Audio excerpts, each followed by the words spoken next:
Hello, everyone, and welcome to Live at the Waterhole. Oh, look at this precious space. We're starting off here at Stony Point in Betty's Bay with some wonderful African penguins.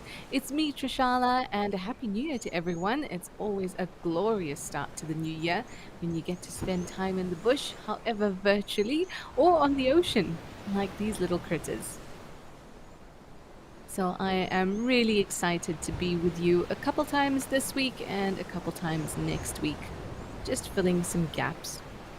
And I would love to hear all about how your new year is going, how your New Year's Eve has been, and what you like to see. Not just during Live at the Waterhole this afternoon, but this year, maybe what you'd like to see in terms of conservation or in terms of animal discoveries and biological discoveries, all those wonderful things. I'd love to hear about it. And you can tell me because we're live and interactive. So you can send through questions and comments. You can do that by heading over to our website and registering, or you could have scanned that QR code. Also, you can do so on Twitter using that hashtag WildEarth and in the YouTube chat. Just remember to use @FC so that the wonderful people in our office in the control room can know that you want to talk to us. Because that's what it's all about, right? It's not only the animals, but the fact that we can enjoy them and discuss them together in real time, which I think is amazing. Now, if you know anything about me and Live at the Waterhole, you'll know that I like to be your flight attendant. So I like to keep the conversation going, but also give you lots of moments of silence, really set the pace. It's much slower than our drives. We get to really enjoy the sights and the sounds and take in information and observations in a different way than we get to when we're on our live drives.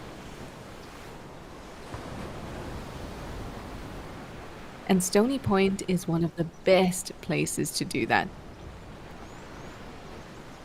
And that's because of the sound of the ocean, and that's always something that calms me. As much as I am a bush gal, I do love the ocean too. Now, for me, starting off this year has been kind of all cylinders firing.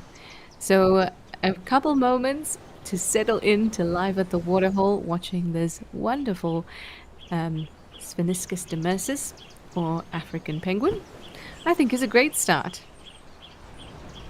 Although this penguin does look a little sleepy, and that, of course, is going to make me sleepy. Hey, if you fall asleep during Live at the Waterhole, I feel like my job's done. Sometimes I really enjoy listening to and watching the cameras, the different cameras that we have with African positioned across Africa. Sometimes I like to listen to those cameras as I'm falling asleep. I think it does some magic for our minds. So let's do that now. Take a few moments. Maybe during that time you just want to listen and observe. Maybe you want to send us through a hello. Just let us know who's watching. Let's take some time to do that.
Definitely getting sleepy.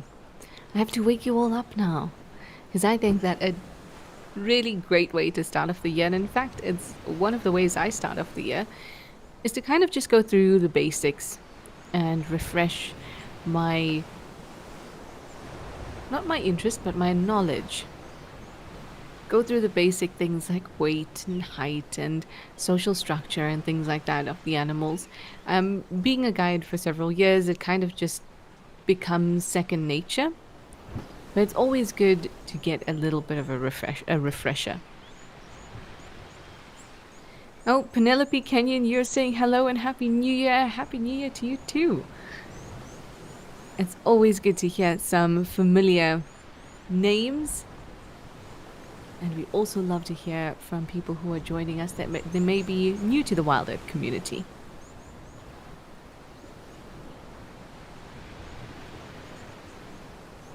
So I said let's get through some basics, and earlier I called the African penguin Spheniscus demersus. That's its Latin name or its scientific name. They're quite small, cute little penguins. They only weigh about 2.5 to 3.5 kgs. Males tend to be a little bit larger, slightly bulkier, but it's very difficult to tell the sexes apart. If you see them in a nest, that will help you out because they do form mostly permanent pair bonds. And if one is looking slightly larger than the other, then that's a good indication. But when they're all kind of just sitting on the beach, it's hard to tell sexes apart. Males tend to have a slightly more robust bill or beak. And that I find is slightly more noticeable compared to body size.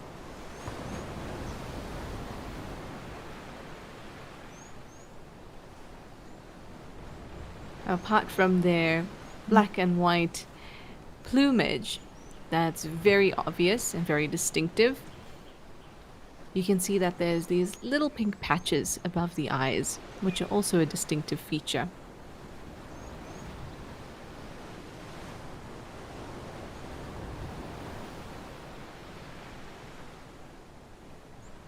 And these little guys are critically endangered. So we're very glad to spend time with them, and so often here at Stony Point.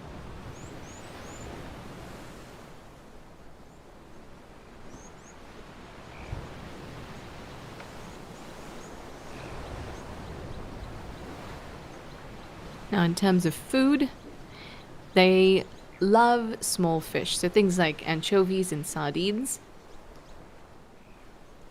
That's primarily what they're going to be going after, although they'll go after other small fish as well.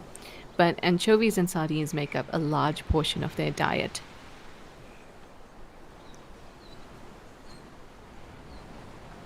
And the impact that trawlers and particularly places where resources in terms of fish are just being pillaged, that's one of the greatest threats to our African penguins, because it's basically taking away their biggest food source and at quite a rapid pace. But areas like this, Betty's Bay, where Stony Point Nature Reserve is in, this is a marine protected area, which means that there's going to be a better number of those pelagic fish that they like to go after.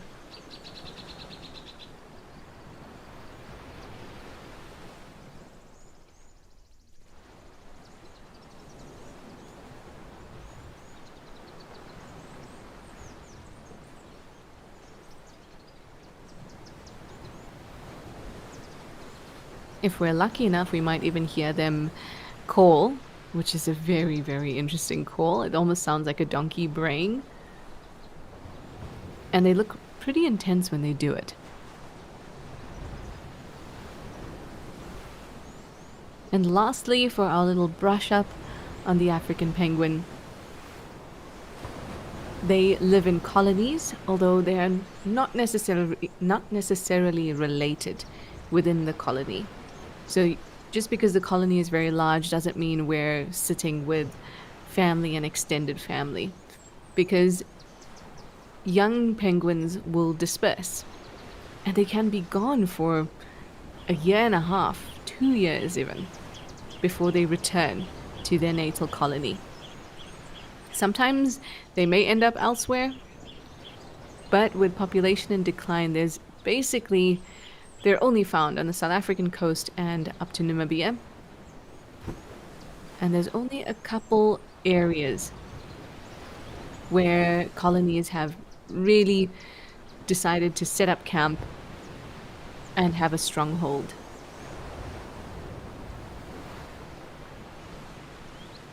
So the colony is not necessarily related, but they do form, so couples form a pair bond, and every year they will raise a chick, hopefully to adulthood.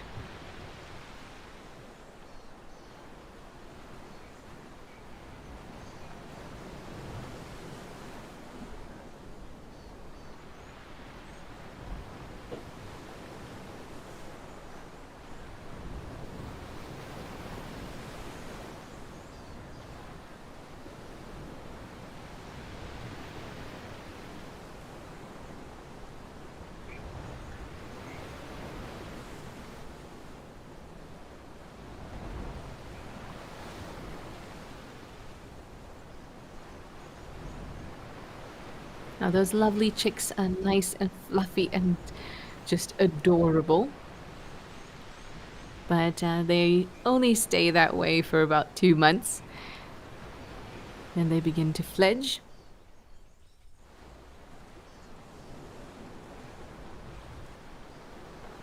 And once they do that, that's when they head off to sea, like I said, for a year, even maybe 2, until finally returning to their natal colony. And then they have their final molt out of the juvenile plumage, and they get their adult plumage. After that, the penguins will molt almost yearly to take care of their feathers, which is so important. Keeps them nice and streamlined and, importantly, very warm in the cold Cape waters.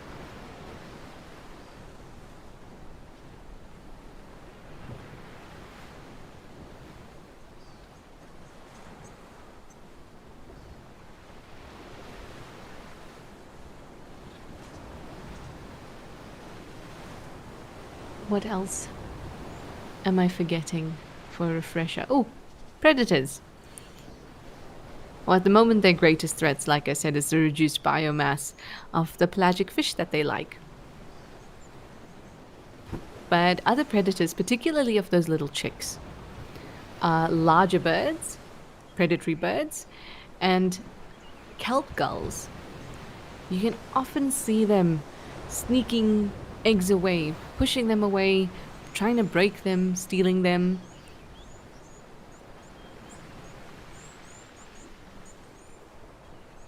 Other things like caracal, even leopard, can come onto the beach and also take out quite a significant number of the adults. But in a nice protected area like this, that's pretty much bordering a residential area, it means that the occurrence of caracal and leopard is far fewer than it would be in areas where there's, say, direct access to the mountains, which is actually in Betty's Bay. There is direct access. It's just that there's a nice little band of homes as well. So it's a really good area to protect this colony. Of course, while they're in the ocean, so those are the predators on land, while they're in the ocean, sharks, seals, they can also pose a problem. And I just spoke to you about the fact that there are homes close to the colony, and that also means that there could be pets close to the colony. So domestic dogs and cats could also potentially be a threat to them.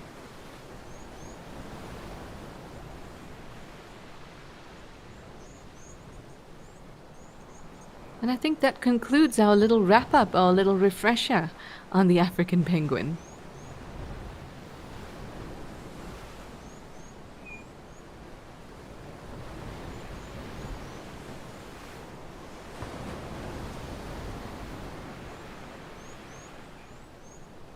Hi, Erica. Old No, you are saying hi, Trishala. It's nice to hear your voice. Fantastic. So you're in Cape Town now. Betty's Bay is only about 90 to 80 kilometers from Cape Town. So, Erica, maybe you're also enjoying this wonderful weather, and I hope you've gone to see the penguins as well. If you ever do go to Cape Town, you manage to come to South Africa and visit Cape Town, seeing the penguins, it must be on your list. And Erica, you'd also like me to tell you all about my latest adventure in nature. Whew.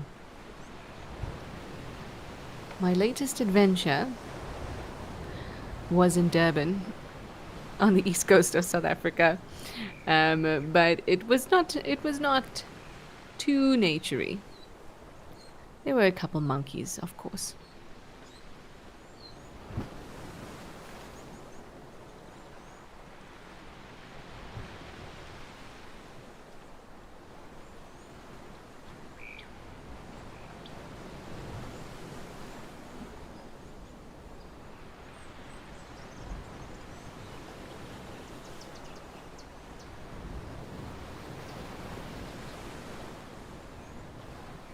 Now, apart from the monkeys that I just mentioned that I had encounters with in Durban, it just also got me thinking that there's a lot of baboons in this area. Not specifically Betty's Bay on the coast, but definitely up further into the mountains. Lots of baboons a little bit further down towards Royals, lots of baboons. So I'm guessing that these penguins might have to contend with a chacma baboon or two here in the Cape.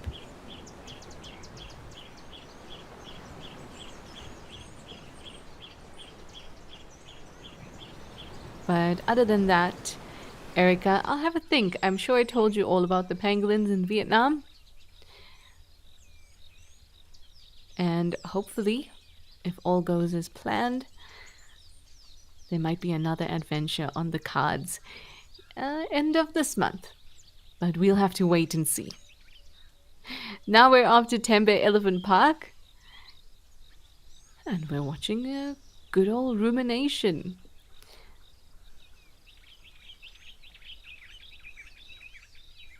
This kind of looks like me on the 31st of December, trying to ruminate and think about what the last year was like, for which I must be very thankful. It was a good year. Doesn't mean you can't sit and ruminate positively, though. Oh, there we go. Oh, I love it when this happens. So you can actually see that cud ball move from the stomach up into the mouth along that long neck, and then the chewing begins. So we'll watch this time. You can see that this impala, she's busy chewing.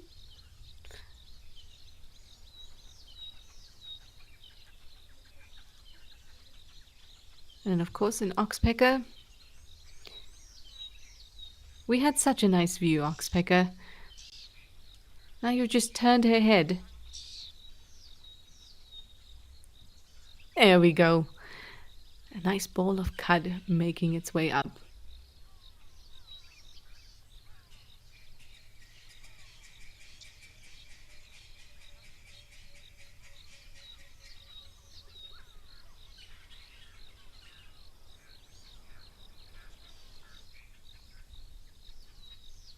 So right now this impala looks really relaxed. She is on the ground. She's chewing her cud. And she's getting a little bit of a clean. I mean, she could get irritated at any moment with those oxpeckers. But all in all, really relaxed. You can tell that it's overcast, as it tends to be in KwaZulu-Natal, which is where Tembe Elephant Park is. even though it's probably very steamy. But at least the sun's not beating down. So I think she's pretty comfortable. And look at that, 2 years at one time. This is a fantastic spa.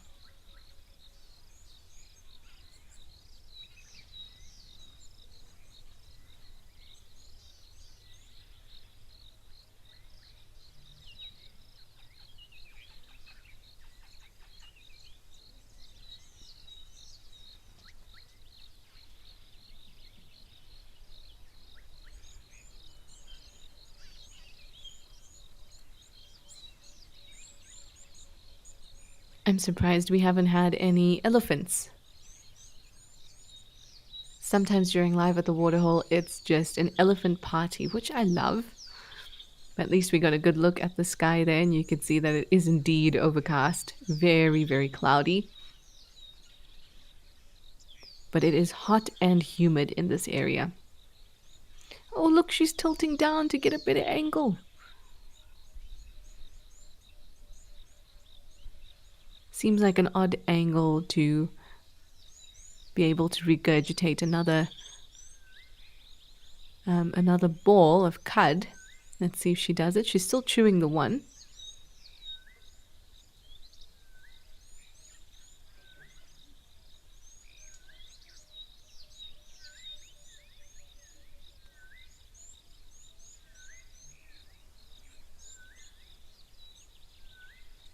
What is this oxpecker doing? Trying to clean around her mouth.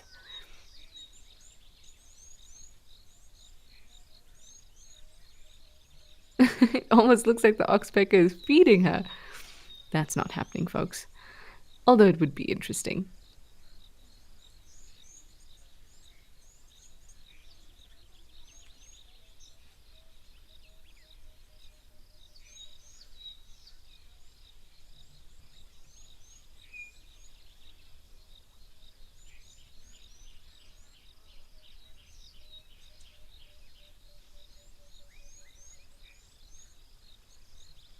Keep an eye out for the movement of the cud. Also her breathing, you can notice it. And the way in which she's chewing. Other things that I'm noticing at the moment is some of her bones. I can kind of see her ribs there. And her hips as well as her shoulder blades. Just things I'm noticing. And I'd like you to do the same. And we'll chat about it in a moment.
There's that distinctive call. I was hoping that some of these hadidas would call for us so that all of you that don't live here in South Africa can also hear that call. And now imagine hearing it at any hour.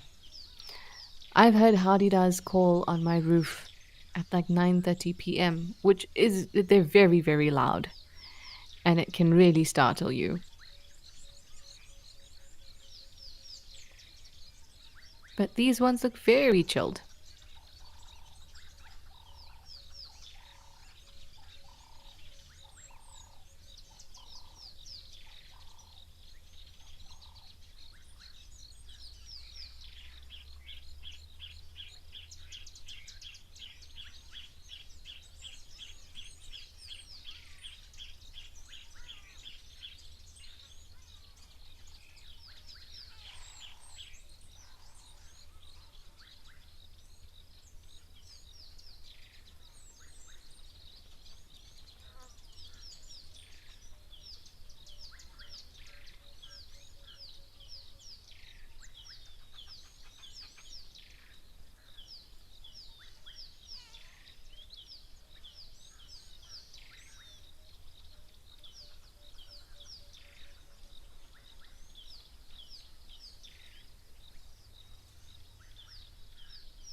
This Impala U seems to have taken the intimate clean option at the spa, which is really, really important.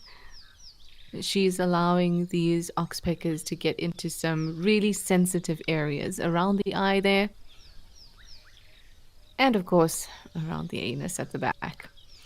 Now, these are really important because these are areas that are particularly soft, particularly moist,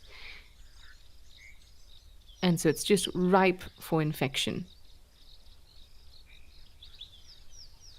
So it's important for her to, however uncomfortable it may be, allow the oxpeckers to pull off any parasites there. Now, the issue with oxpeckers is that they are not necessarily just going after pests. Essentially, they are sanguinivores. So they survive on blood. And Lucy, you were about just asking it. In fact, you say, do oxpeckers live on ticks only? No. So oxpeckers are basically after blood. They're sanguinivores. So they are looking for ticks, for well, I say just blood, but in fact it's fluids. It's bodily fluids. So and those are components of blood as well. But essentially, they are after blood. So ticks, because they can swell up with a lot of blood, and they have, or at least they appear to, not that I know specifically and haven't read specifically about this, but there must be, because this is what appears to be a mutual relationship, there must be some kind of evolutionary relationship that has gone on here that has allowed the oxpeckers to be or perch onto animals without them getting an adverse reaction. Now, sometimes animals will shake their heads and get a little bit irritated with them, but for the most part, they're allowing the oxpeckers to sit on them. So that means that over time, evolutionary time, animals may and must have felt the benefits of having the oxpeckers around, and the oxpeckers the benefits of not stabbing the animals and just drinking their blood. However, they still sometimes do that. Stab is a rough word, but I have seen them, in fact, very recently. I have seen them kind of opening a wound on a giraffe's ankle and allowing it to bleed. And then two of these oxpeckers just sat there, kind of combing the hair in that area to get that blood into their mouths. So while we say that they're helping the animals that they're on, in fact, it's not quite the mutualistic relationship that we think it is.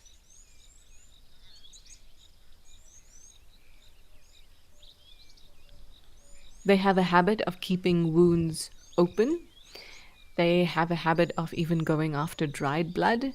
So if there is a wound that's kind of crusted over, and I mean, they enjoy the mucus and things too. You will see them at that wound, and you think, oh, they're cleaning it for the animal. No, they're not. They're actually trying to open it up and trying to get to that blood.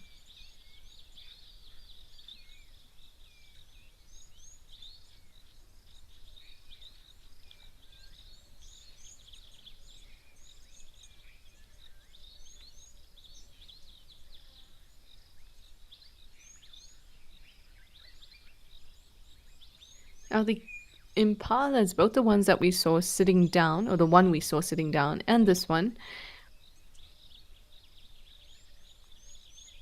they look a little thin.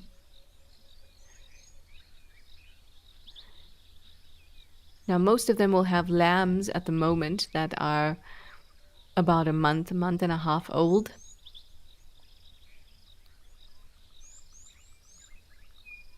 So a lot of energy is going into taking care of those lambs. And that's also why it's really important that animals give birth at a time when resources are abundant, not only for their offspring, but also so that they can take care of themselves. Because if they can't take care of themselves, then they're not going to be able to take care of their offspring. But that doesn't mean that you're still not going to see some bits of deterioration. At this time, it is stressful for the mother. She has to take care of them, she has to protect them, she's got to feed them, she's got to protect herself. And I imagine that there's a lot of stress involved in that. And priorities shift a little bit. Now, impalas are also fastidious groomers. They really, really take care of themselves. And that's often why when you see them out in the bush, they look glossy. They are so well groomed. But again, when you have a lamb to take care of, the rains have come a little late. Luckily, not in this area too much here. In northern KwaZulu-Natal, where Tembe Elephant Park is, they always get good rain.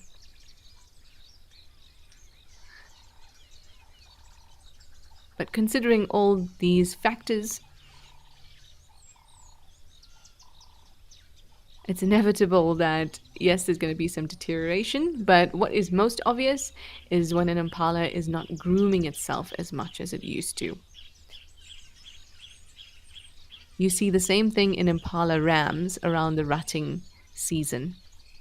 That's their mating season. Because they're so focused on defending territories and herding females, mating, that they sometimes neglect to eat and they neglect their grooming regimen.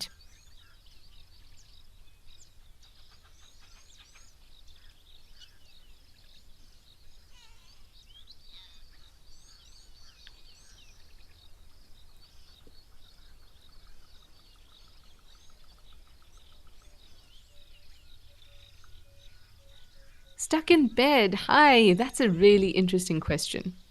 You are wondering whether I think impalas just go and sit under the nests of oxpeckers to signal that they want to get cleaned. Kind of like cleaner shrimps. Sharks going into little crevices where cleaner shrimp hang out as a signal. I wonder. I can't say that I've ever seen that.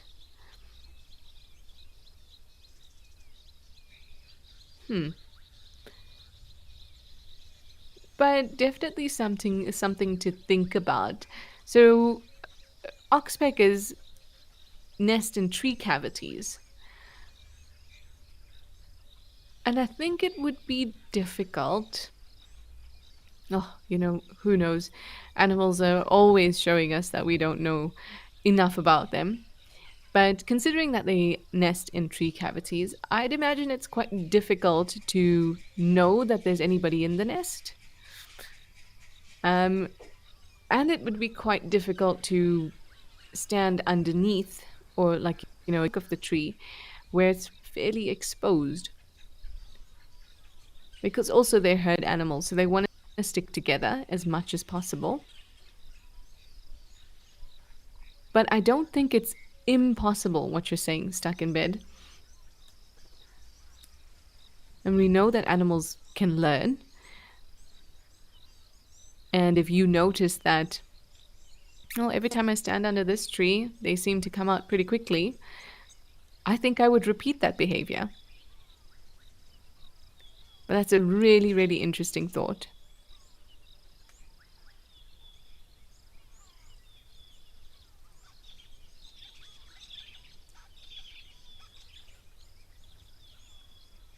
And down she goes. Time to ruminate.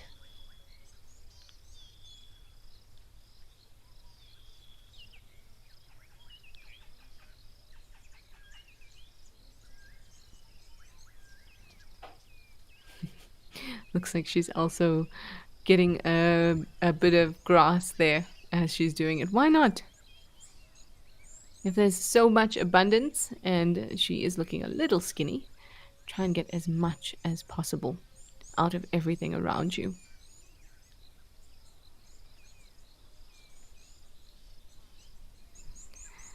Ooh, it's almost vulture feeding time, everyone, at the Victoria Falls camp. always think it's really interesting to watch. Maybe we'll spot one or two rare vultures. Let's see. Maybe we can head over there. Yeah, how about that, Chili? Shall we head over there now and see if the vultures, just like us, are expecting their feeding?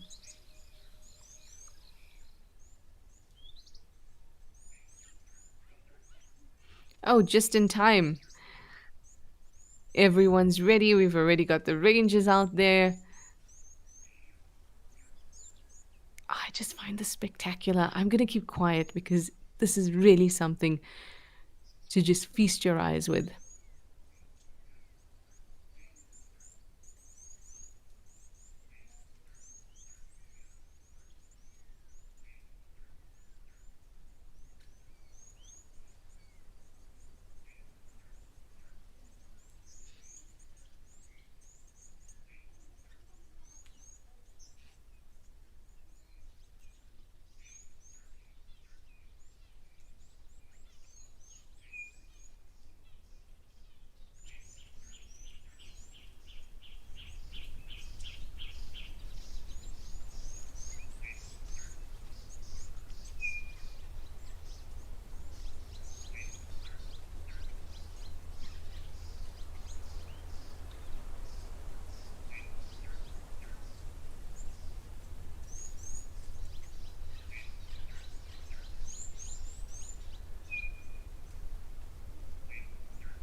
It's quite windy here at Vic Falls. You can hear that wind. But I did manage to catch the sound of them flying away quite nicely, although most of the sound's being carried by that wind. Now, a couple things I noticed was that there was a bit of aggression from some of the bigger vultures towards the hooded vultures, which are quite small. Hooded vultures are about 2 kgs. Um, like white-backed vultures are about 8 kgs. So I saw a little bit of aggression there.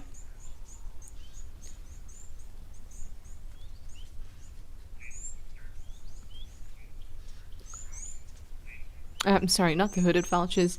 I thought I saw 2 Cape vultures. Now they're quite big. They're about 8 kgs. The white-backed vultures are about 5 kgs, but both pretty large compared to the hooded vultures.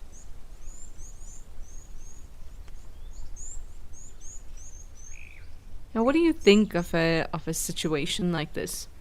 Because they obviously still have to fight to get any of the food that the rangers bring out. What do you think of that?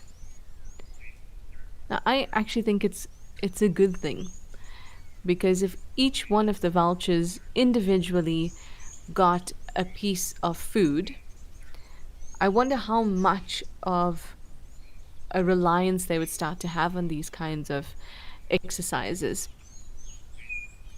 And in the long run, would they start to lose? I mean, it's very difficult to lose the instinct to hunt and to feed yourself. But there might be portions of that instinct or instinctual behavior that's actually learned from adults. And when adults stop doing that, will that mean some sort of loss for the chicks? So I think that what Vic Falls Safari Lodge does here is actually a perfect middle ground. They provide some food to the vultures so that they know that they can, if they can't find food, they can come here. But they are not hand feeding each one to the point where there's a reliance placed on these so-called vulture restaurants. So I think they've kind of got the sweet spot here. And I think it's okay that there is some aggression and that not everybody gets a piece of food. Because what we would not want to do is reduce the competition between vulture species and amongst them. So intra and interspecific competition. We wouldn't want to do that, because the skills that for one competition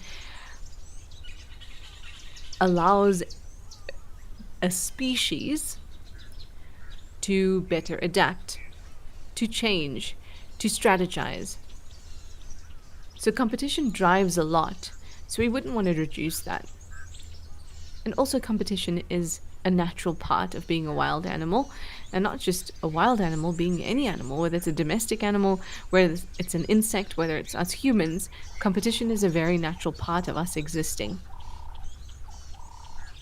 So I think the fact that there are squabbles and pushing and aggression within this scenario is a very good thing.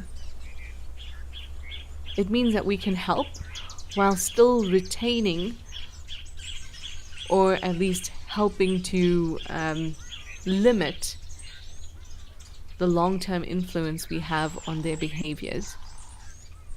So I think it's a bit of a sweet spot. But I'm very curious to know what you think. Now, if you're unsure why certain lodges do this, it's because all vultures in southern Africa are endangered.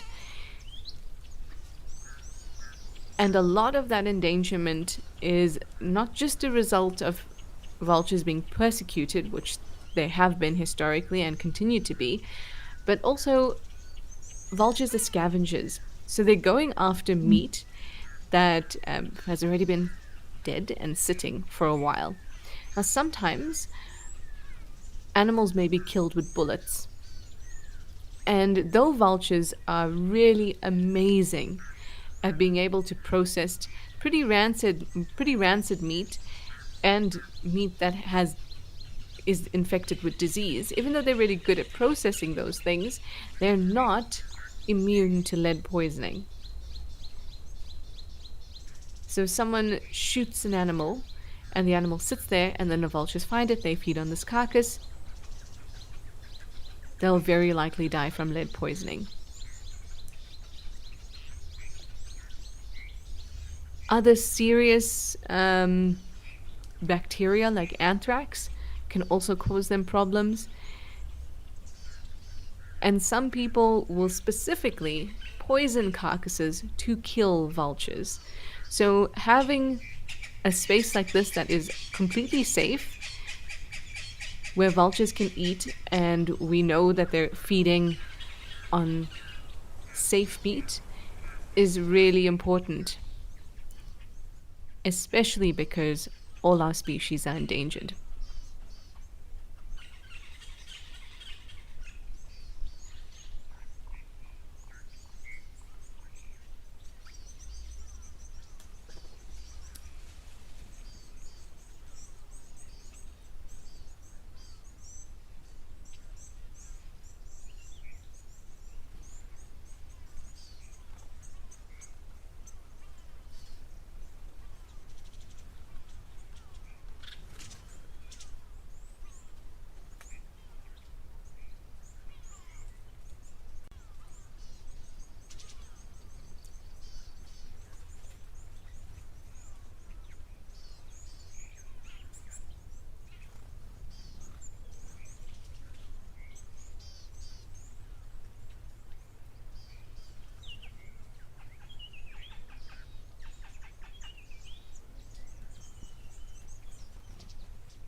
Stuck in bed, I think that's a really interesting comparison, and I haven't thought about it like that.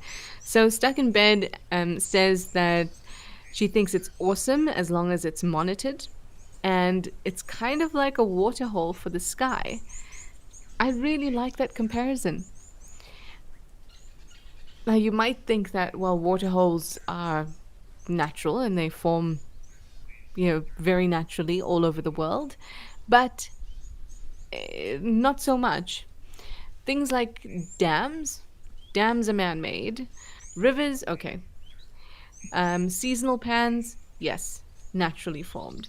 But waterholes that you see in front of lodges, that so many animals take advantage of, and it becomes an irreplaceable resource, particularly in very dry times, those are all man made.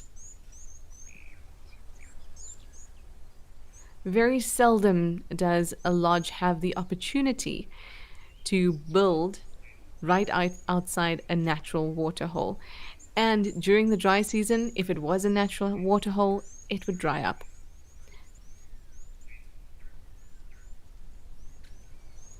And waterholes are incredibly beneficial, not only to the animals that come down to drink, but those shallow waters are an abundance of life. It is home to so many microorganisms. And really, the biodiversity in those small pans is astonishing. So, even though they're man made, they're really important for the animals that live there. And so, Stuck in Bed, in a way, like you said, it's like a waterhole, but for the sky babies. And in the same way, those waterholes, even though they're man made, maybe the pump stops working and they do dry up. There's still trials and tribulations associated with waterholes that are man made. I mean, there could be algal blooms in that water. So, like you say, Stuck in Bed, if we continue to monitor those waterholes and make sure that if there is an algal bloom that's toxic in that water, that we do something about it because it is man-made. In the same way, you say, let's monitor this. I like that.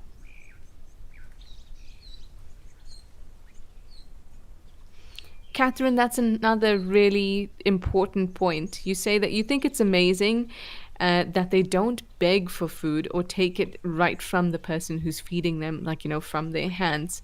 I think that that is really important. If we want to maintain healthy wild populations, but also help them, one, we need to know enough about them and their natural behaviors to know where that line is. And hand feeding wild populations, I think that's never a good thing.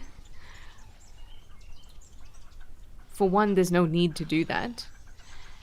And two, then we start modifying behaviors and we start seeing things like begging, which is what you have noticed here when you say like starlings or hornbills, when people irresponsibly feed them by hand.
also really love that you kind of see them all, they all gather for the feeding. And as soon as they're done, if whether they got something or not, they disperse. And if there is a carcass nearby, if there is a kill nearby, they will certainly flock towards it. And I've seen it here at the Vic Falls camera. So definitely this restaurant, or I say this restaurant, this lodge with their vulture restaurant is not creating any kind of dependency. Super important. And they've got a nice little waterhole there so they can quench their thirst.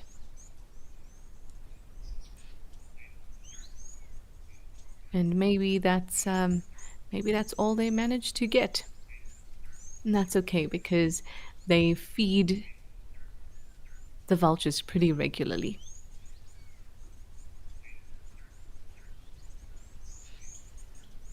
Well, I'm really, really hoping to see some elephants.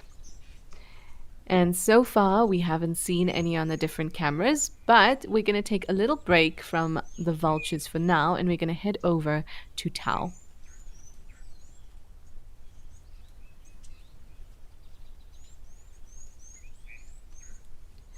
Oh my goodness, Tau is so, so green. I feel like this is the greenest I've ever seen it. We've got some impalas and, of course, a water buck. Unmistakable. Ooh, I almost got a little bit excited. Oh, there we go! Yay! Hello, Ellies! You can see that wherever they've gone to, the soil is really red, and so much of Madikwe Game Reserve is like that. Tau is in Madikwe. But Madikwe has, I mean, here at Tau, the soils tend to be a little bit paler and more mineral rich. But in other areas of Tau, the soil is really red and iron oxide rich. And it looks like that's exactly where those elephants came from. Oh, they must be having the time of their lives.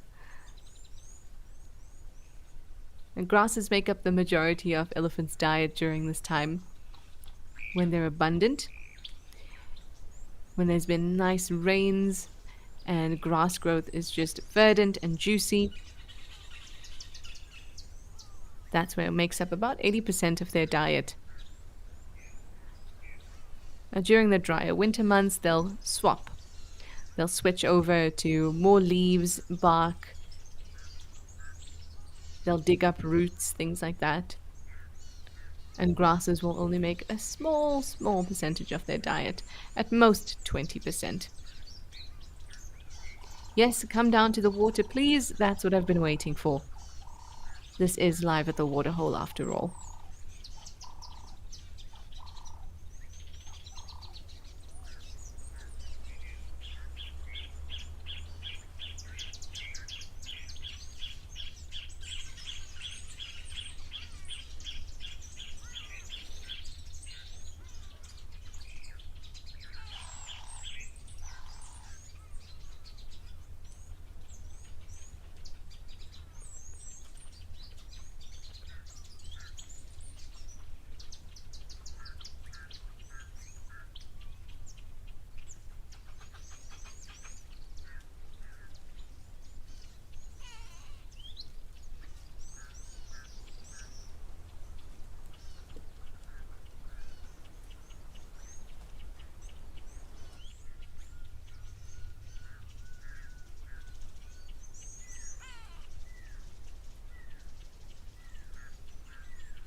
Well, I was really hoping we'd get a little more than that, but that youngster just came down to touch his trunk to the water. Ah, maybe it needs a little bit of relief before it goes and fills up its tummy with more water. But we're likely looking at a mum, her most recent calf, and her offspring from before. What a sweet little family. With water being so abundant at the moment, and thankfully there have been some really good rains, albeit late, but there have been good rains. So that means that these elephants will not necessarily be prioritizing coming to the Towel waterhole to drink, but maybe there's some really juicy grass that they like over there. And they definitely do have preferences. But if I know elephants, they will always at least sniff the water. Ah, here we go. Now, maybe the sibling, not the youngest calf, maybe it just needed a little bit of encouragement from mum.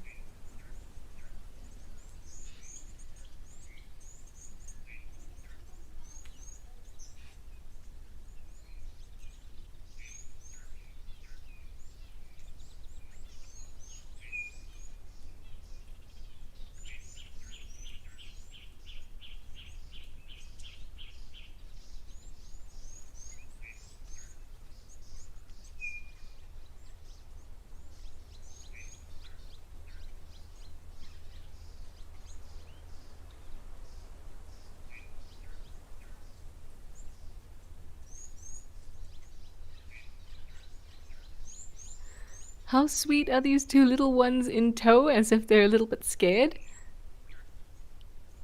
Well, that's not going to last long. Maybe now they need encouragement from mum and her lead, but in a couple years, they'll be running about, not even turning around to look at her.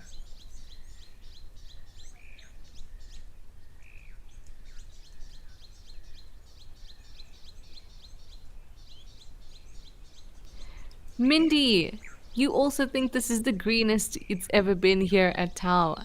I really think so too. And also, where have you been?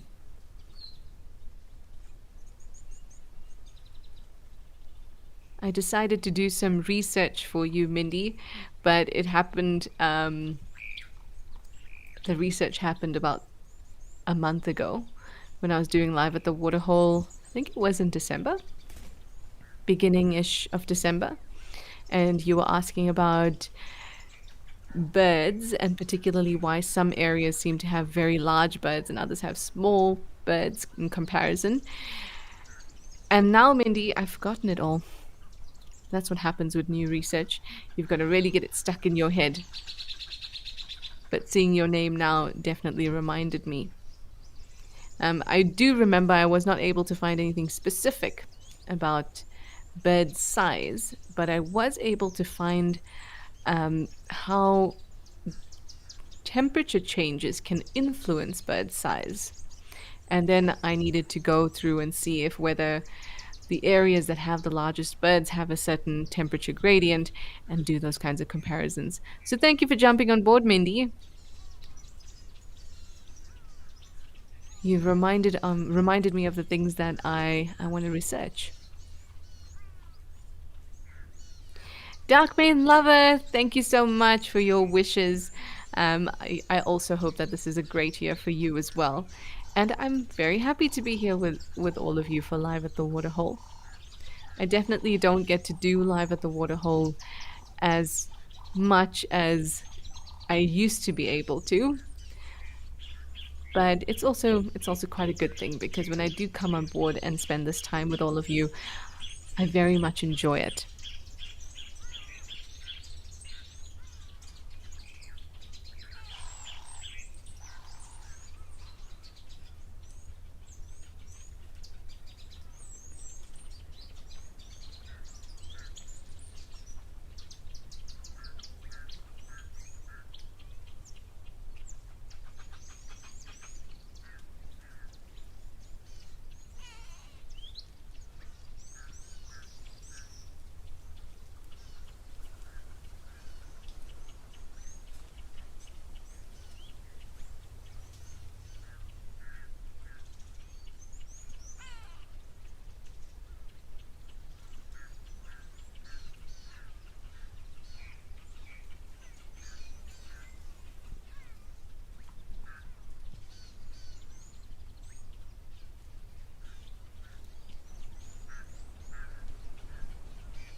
Aren't those just the sweetest illy bums moving away from us?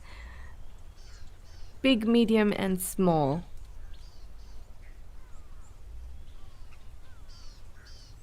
Goodness, I absolutely love elephants.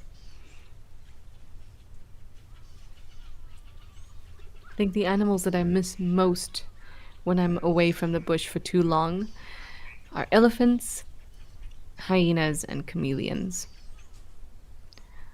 The problem is that since I have been to the bush the last couple times, I must have only seen one hyena, which is pretty sad. But I'm hoping that I will be able to see more of them. Now, particularly the hyenas in Juma, in the Sabi Sand. I got so close to them and really, really enjoyed spending time with them. But as things are in the bush, dynamics change, territories change, places of safety, vulnerability, threat, those things change. And I think as humans, we kind of hope that things will stay the same, particularly things we like. But wildlife and wild spaces teach us that you can't get hung up on those things.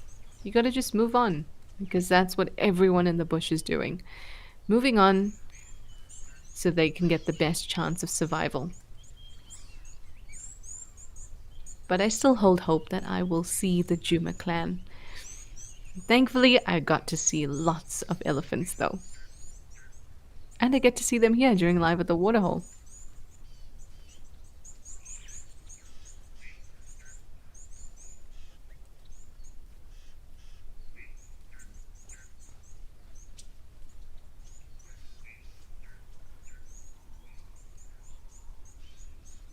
And off they go. Now, all the animals for me, they just feel so much more relaxed during the wet season. There's just so much to go around, so much water, so much vegetation. And when there is an abundance of resources, it means that animals have to move less. And it could also mean that territories might get a little bit smaller during that time.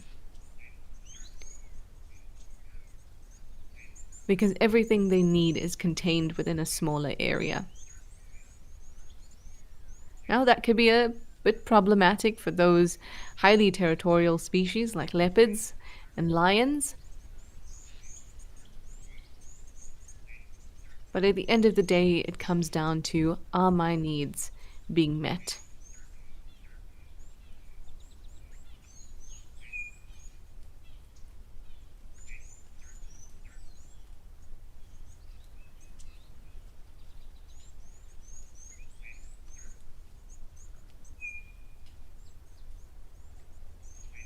Up there, you can see some of that red soil I was talking about.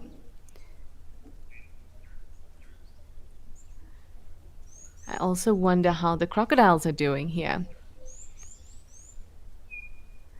I bet they won't be as easy to see anymore. Gosh, look at how green it is. All of that was bare. Do you remember when we were at Tau and we had the wildebeest calf that was stuck in the mud? When there was the zebra calf or foal that was stuck in the mud? All of that was absolutely bare, and you could see the wildebeests as they were running and the zebras as they were running just kicking up dust. And now it's just grassy, with a few obvious exceptions. And once soil gets really degraded,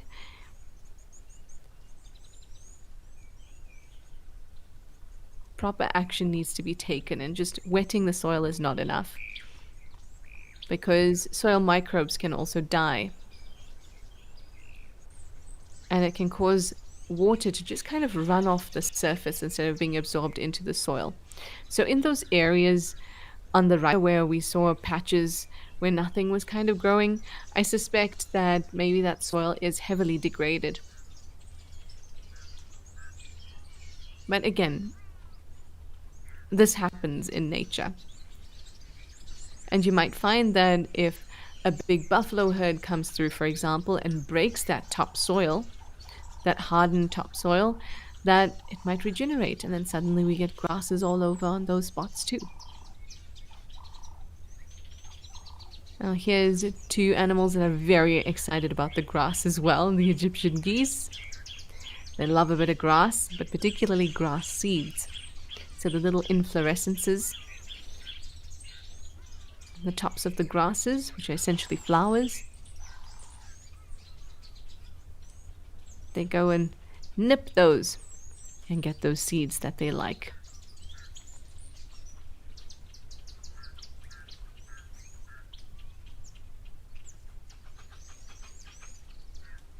Erica, you have an interesting question again. So remember earlier we were at Vic Falls and we were looking at the vulture feeding that was going on there, and I asked you what you thought of it, and we had some really nice answers. And Erica, this is really interesting. So Erica is saying or asking me, what do I think about the supplementary feeding at Marloth Park? So if you're not sure where Marloth Park is, it's near the Kruger, and I don't know much about that area, and I don't know much about their supplementary feeding program, but I do know that it's run by residents, and I do know that it is non-specific. So the reason that they started doing that, at least from what I understand, is because there was zero grazing left in that area, and because they are right at the Kruger National Park, they have wild animals all the time. And so what they had started to do was put out feed in the form of, I think it was, they put it out as game pellets. And I think that the reasoning behind it is definitely out of care and kindness and wanting to help wildlife. And I know that they did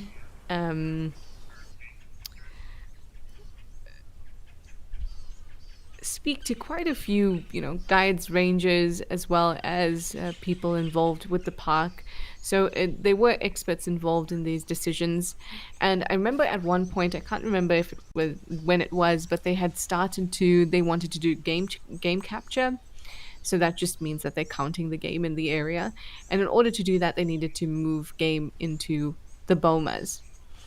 And so when the supplementary feeding was happening, they did it in the bomas to actually ease the whole process. So there's a bit of a holistic approach to it. But the thing that I think I'm unsure about or concerned about there is that residents do these feedings. So that means that there's a little less monitoring, there's a little less control. And I find it difficult to believe that the average person would be able to assess whether there is enough grazing or isn't enough grazing. So say there is enough pasture nearby, but just not around your home specifically. If someone had put out something previously, maybe they think that they should still put it out. So it just comes down to being able to monitor and control from a conservationist's perspective. So I think that with Vic Falls and what they're doing at the lodge, it's confined, it's controlled, and it's monitored. And I don't know enough about the Marloth Park supplementary feeding to be able to really give a clear opinion. And I'm just going off what I've read and heard in the past. But all of these are really interesting discussions because we want to be able to help. And we know that we've had a really tough dry season. We want to be able to help.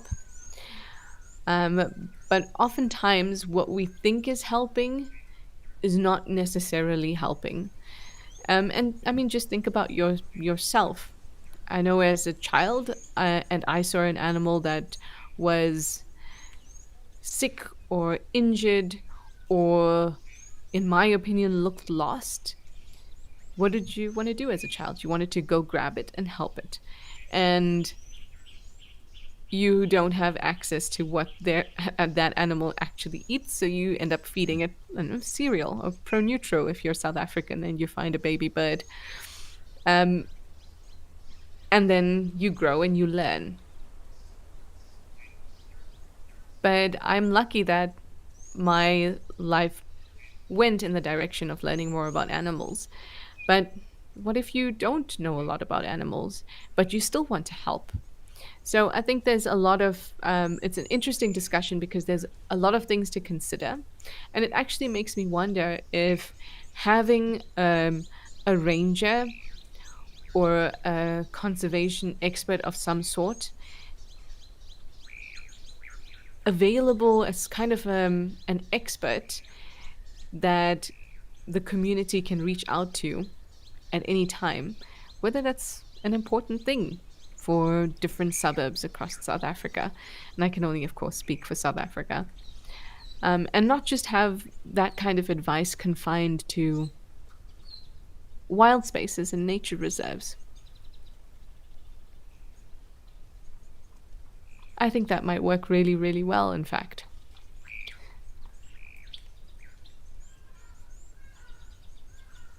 Have a ranger or conservation expert as part of your, um, I don't know what you would even call it, like your ward?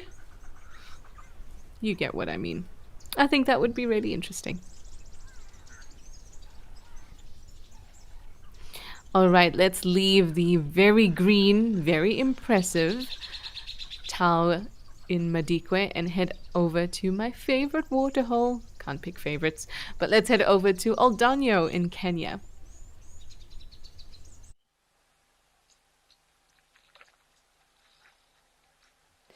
Oh, this waterhole is just too stunning. And I think out of all the waterholes, it has the best sound. So I'm going to be quiet and I'm going to let you enjoy it.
Yay, giraffes drinking indeed, Mindy. Or at least they were drinking.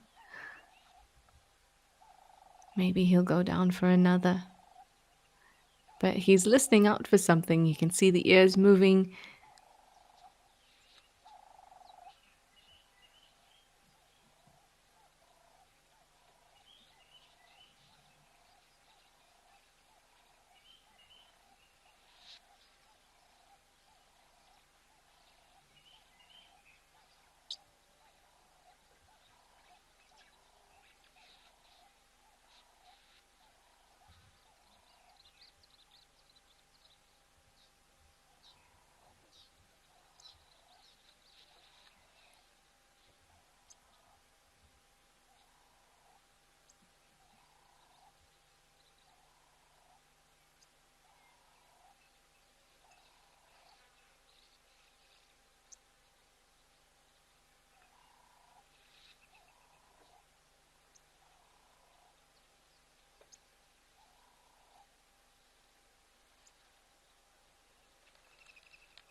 Reader, you say that giraffes have the same supercilious expression that camels do.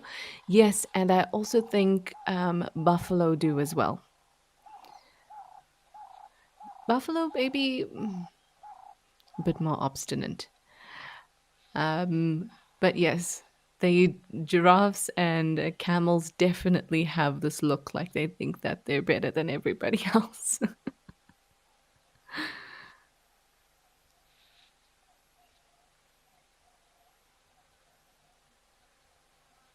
I think it might have to do with the height, actually. Kind of looks like they're always looking down on you, which of course they are.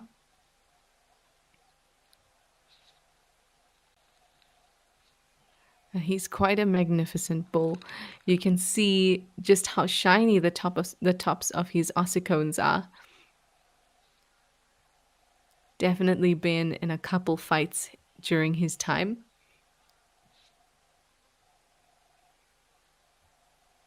They're very, very bold.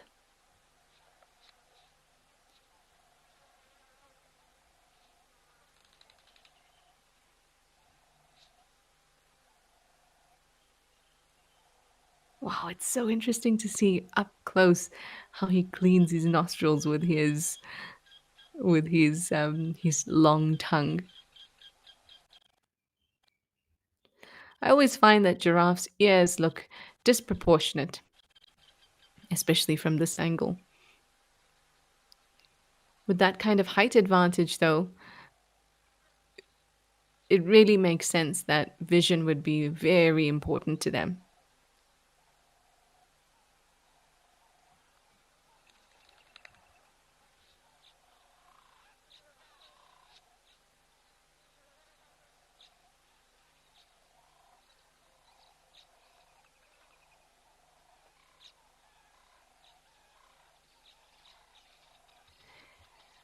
We're going to take a quick break from Aldonio here in Kenya and head over to Kruger or Shalati Sunrise at Kruger Shalati because there's some interesting behavior with some hippos. Let's see if we can still catch it.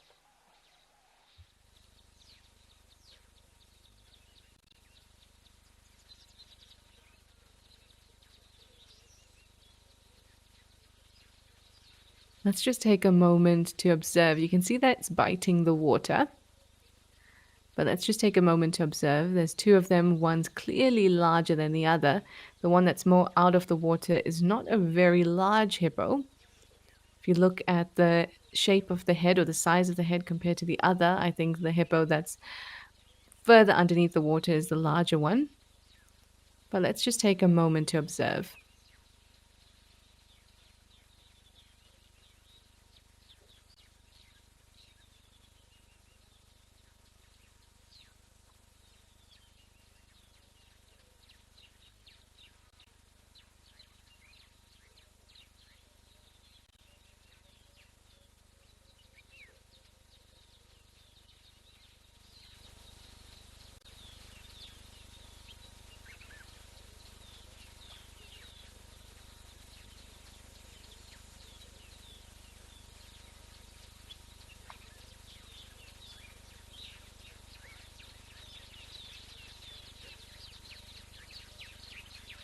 So another thing I noticed there we go. Apart from the biting of the water, which creates quite a big splash, we can also see that the hippo on the far side that's now visible to us, he was also spraying his dung. So both things are indicators of wanting to show off, show dominance. There we go. Knew that was going to happen.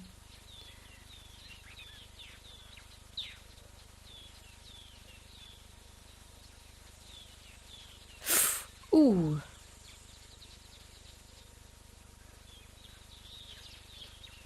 Oh, that hippo's going to come out with some serious injuries there.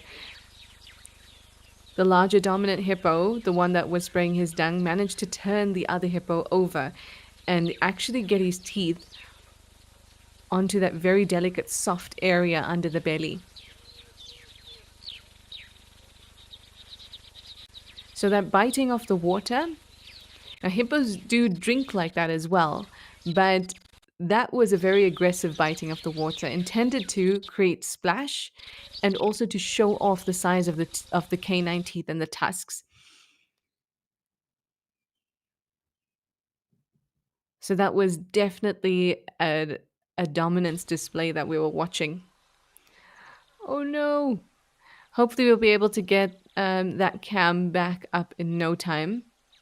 And we can see how that ended, because that was really interesting to see. And I think we got there at the perfect time. We saw the indications, we saw the display, and then that larger hippo really launched at the smaller one.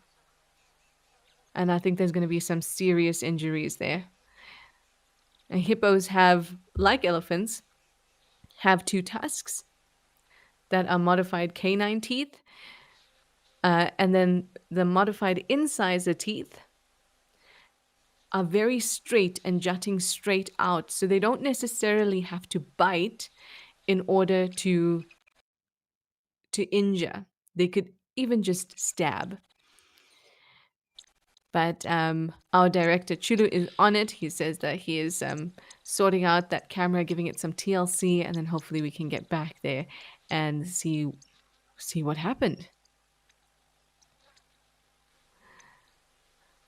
We are now in Aldonio, everyone, where we're seeing this nice elephant bull.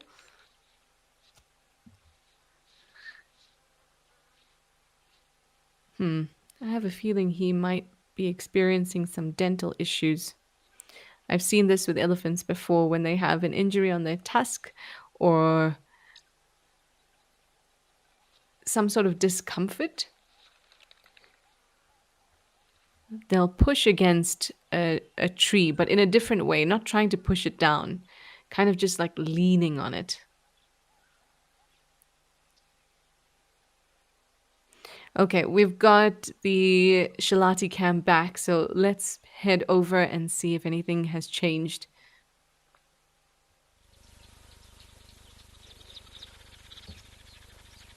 Oh, well, this is an interesting turn of events.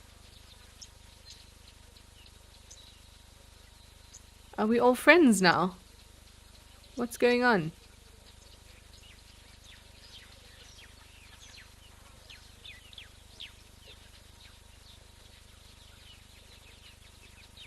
Or maybe it was just a timeout. Now, when we see hippos, we see all these scratches on their skin, on their backs especially, because that's the area that we get to see most of. And this is how they get them. Hippo bulls are constantly in altercations with other bulls. but they're also hardy. And many of those wounds can be superficial. But I have seen hippos bleed before from fights with other hippos, and they survive, but it looks terrible.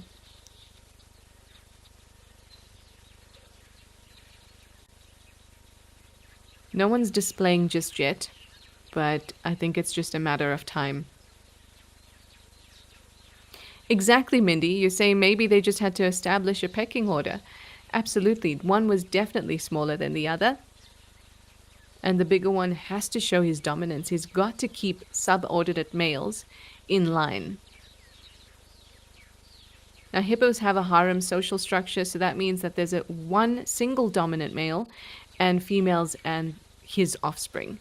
But he will be tolerant of other males in the area if they behave submissively towards him. Now, if they don't, for example, they're chomping water in front of his face, then he's got to show them.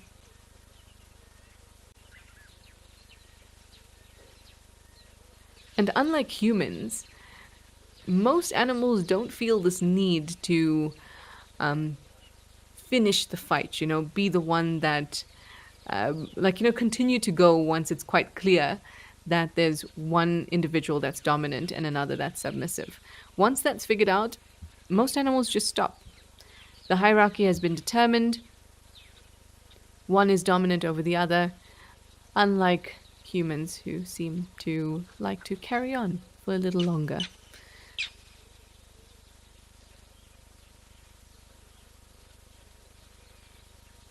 But that did not look like play fighting. That looked like that was a serious intentional fight.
I have a feeling that the dominant individual is actually trying to keep the other in this area and prevent him from either going back into his territory or back towards the rest of the herd.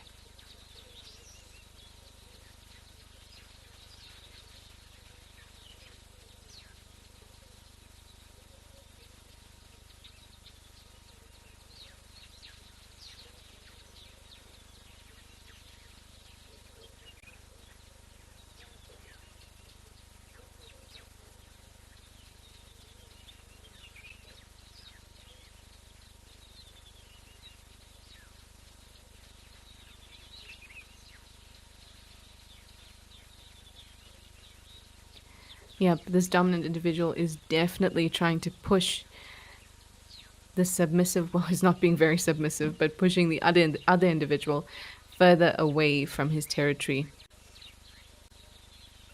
or rather keeping him here. They're still nipping at each other every now and then.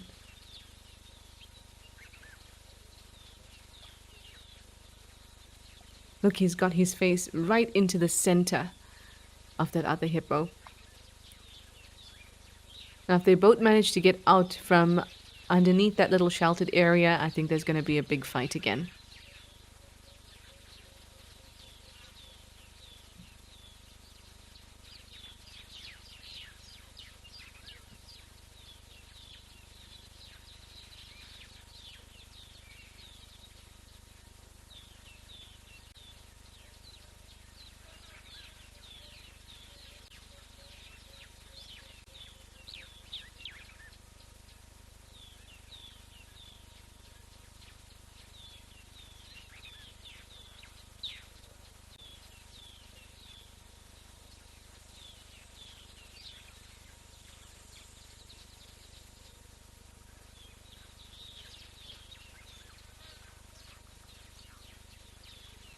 He's really trying to push his way out.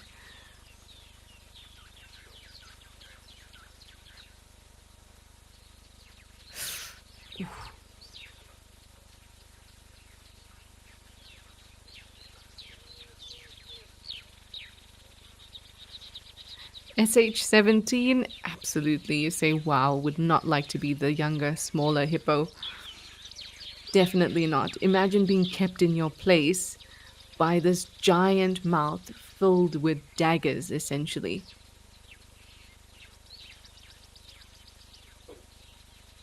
At this point, I would probably just say, okay, you're the beach master. I'm not going to try anything. But this other hippo is continuing to fight. Oh, I can actually see there was a little bit of blood on the other side.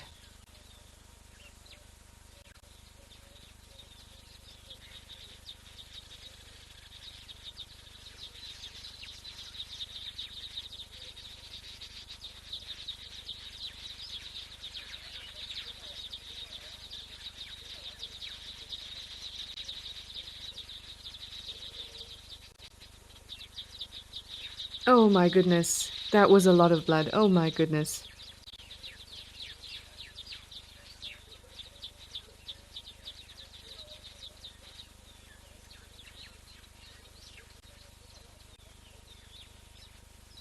That was a proper injury.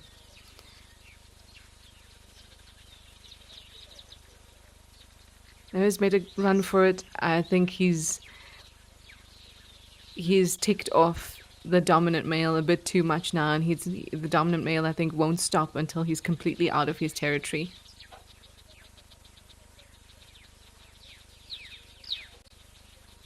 But at this point, that submissive individual, I suppose, is going to have to fight back.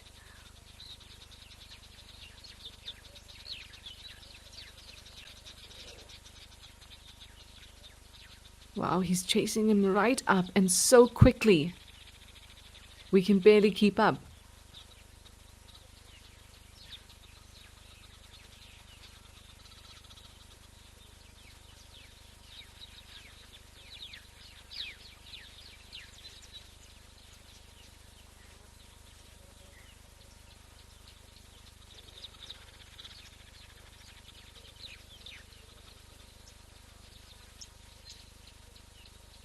And imagine that this is just essentially just another day in the life of a hippo, particularly a male hippo, because female hippos are staying within their herd. But males are going to go out and have to find territories of their own.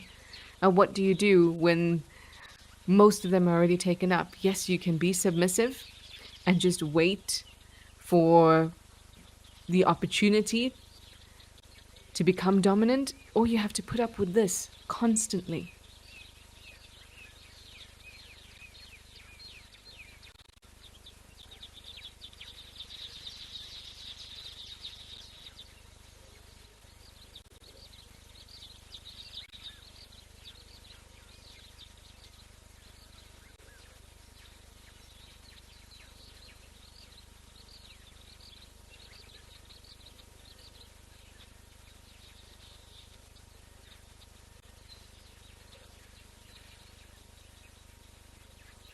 Well done to the Zumi for being able to follow them.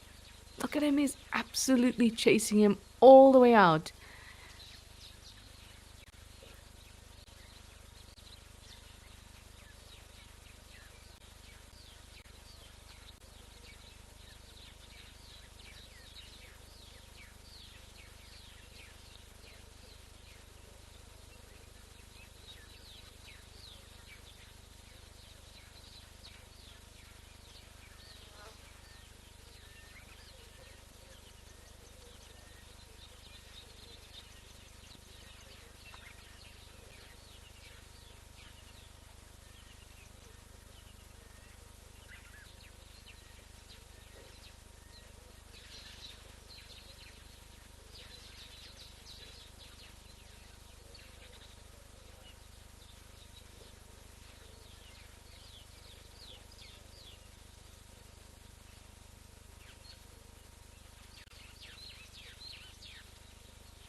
Now with the mouths open, just have a look at those teeth. And just how dangerous they are. That going into the side, a fleshy body, even as they lock mouths, they cut each other's gums. It's brutal.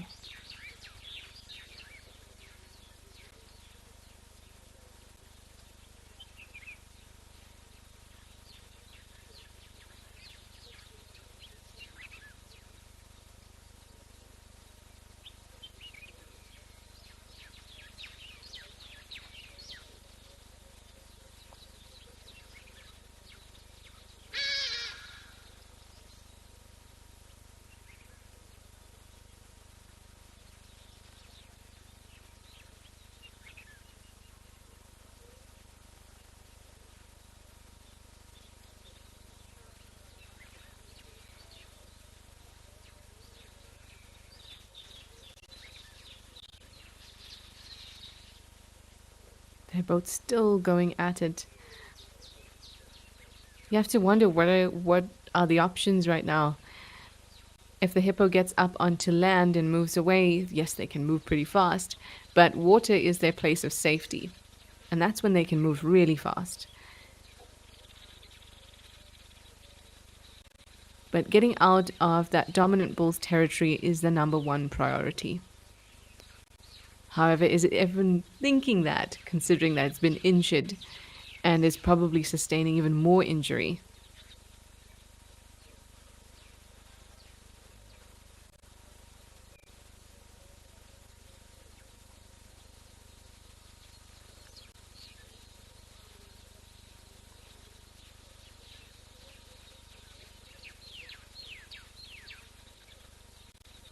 You can just see their plumes now, and you can see the water moving as they're kind of thrashing about.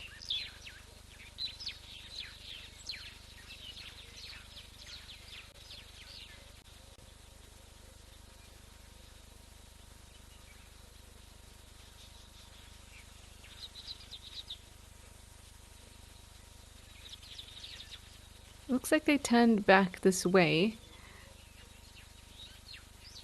And they're going to have to come up for air soon. There we go. They're back up.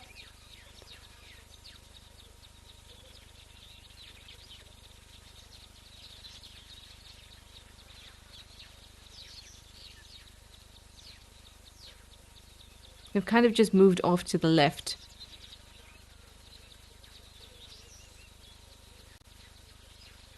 Yep, there we go. Still going at it.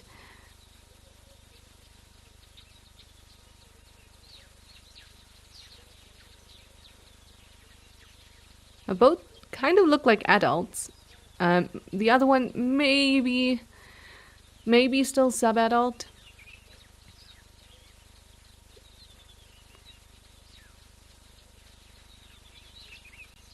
But I'd say that he's pretty big.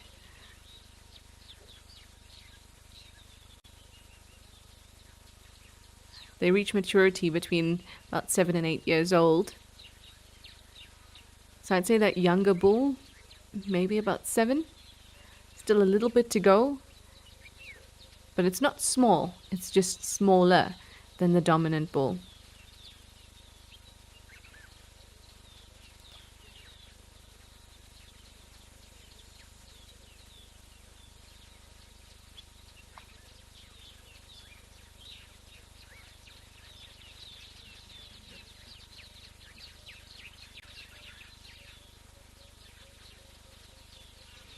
We only have a few minutes left.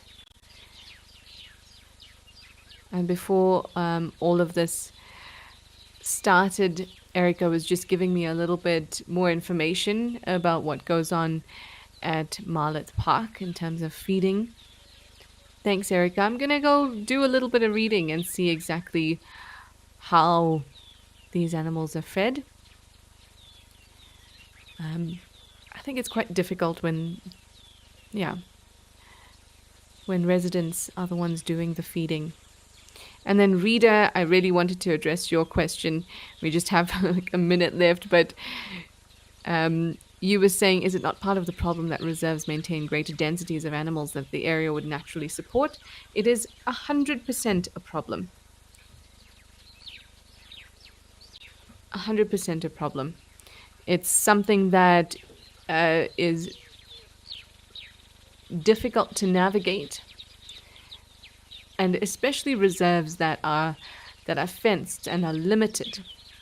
So animals can't move from one place to another with ease, and don't have a great amount of area in which to move. Resources can get depleted very, very, very quickly. And those kinds of smaller reserves need to be heavily managed. But like Mindy Tillapau said, sometimes the best intentions are not enough. We all try to do our best for the natural environment and for the life within them. But sometimes the best intentions are just not enough. Sometimes we need tons of resources and help and expertise. Well, this was a really, really interesting live at the Waterhole, everybody. I will see you again on Wednesday, I think. Continue watching the cameras. I'm glad that we got to end off with this, but thanks and bye for now.